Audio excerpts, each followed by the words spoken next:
মন্ত্রিত্ব পাচ্ছেন শঙ্কর ঘোষ। কলকাতার উদ্দেশ্যে রওনা শিলিগুড়ির বিধায়ক। বাড়ছে জল্পনা। রাজ্য মন্ত্রিসভার সম্প্রসারণকে ঘিরে রাজনৈতিক মহলে যখন জোর চর্চা, তখন কলকাতার উদ্দেশ্যে রওনা দিলেন শিলিগুড়ির বিজেপি বিধায়ক শঙ্কর ঘোষ। সূত্রে খবর, সোমবার অনুষ্ঠিত হতে চলা শপথ গ্রহণ অনুষ্ঠানে তিনি মন্ত্রী হিসেবে শপথ নিতে পারেন। কলকাতা যাওয়ার আগে সংবাদ মাধ্যমের মুখোমুখি হয়ে শঙ্কর ঘোষ বলেন, দলের শীর্ষ নেতৃত্ব যে দায়িত্ব দেবেন তা নিষ্ঠার সঙ্গে পালন করবেন তিনি। তার এই মন্তব্যের পর থেকেই মন্ত্রিত্ব নিয়ে জল্পনা আরও তীব্র হয়েছে। দেখুন, শোনার কথার উপরে বেশি ভরসা করতে হবে, নানা কথা শোনা যায়। আমি কলকাতা এমনিতেই আমাকে একটু বেশি যেতে হয়। 5 বছর আমি বিধায়ক ছিলাম, পরিষদীয় দলের মুখ্য সচেতক ছিলাম, ফলে স্বাভাবিকভাবে কলকাতায় যাত্রা থাকে। এবং তার পাশাপাশি এই সময়কালে নির্বাচনের ফলাফল ঘোষণা হওয়ার পরে আমাকে বাড়তি কিছু দায়িত্ব পালন করতে হয়েছে দল এবং মুখ্যমন্ত্রীর নির্দেশে। কলকাতা এমনি যাই, আগামীকাল সেই কারণে কলকাতায় যাচ্ছে। এর সাথে মন্ত্রিত্ব ইত্যাদি কোনো সংযোগ আছে বলে আমার তো মনে হয়।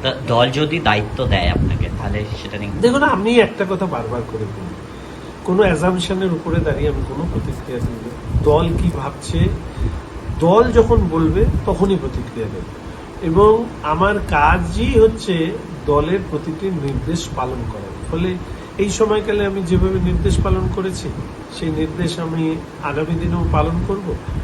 আগামীকালের কলকাতায় যাওয়াটা আমার রুটিন কলকাতায় যাওয়ার বিষয়, কারণ আমাদের প্রায় 150 জনের কাছাকাছি বিধায়ক যারা প্রথম বিধানসভায় এসেছেন, তাদেরও বিভিন্ন ধরনের সহযোগিতার প্রয়োজন। ফলে সেই সহযোগিতাগুলো কলকাতায় থেকে বসেও করতে হয়, ফলে সেই জন্য কলকাতায় যাচ্ছি। শিলিগুড়িবাসীর তো একটা প্রবল দাবি রয়েছে যে আপনি মন্ত্রী হবেন, সেক্ষেত্রে কোনো রকম খোঁজখবর বা কিছু এখন আপনার এখানে এসে পৌঁছেছে?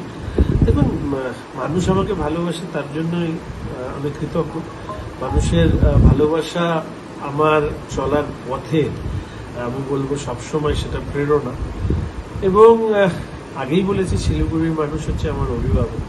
তবে আমার দল একটা নির্দিষ্ট নীতিতে চলে, ফলে আমাদের দলের যে নীতি, সেই অনুযায়ী মন্ত্রিত্বের যারা হবেন সেটা ঠিক হবে।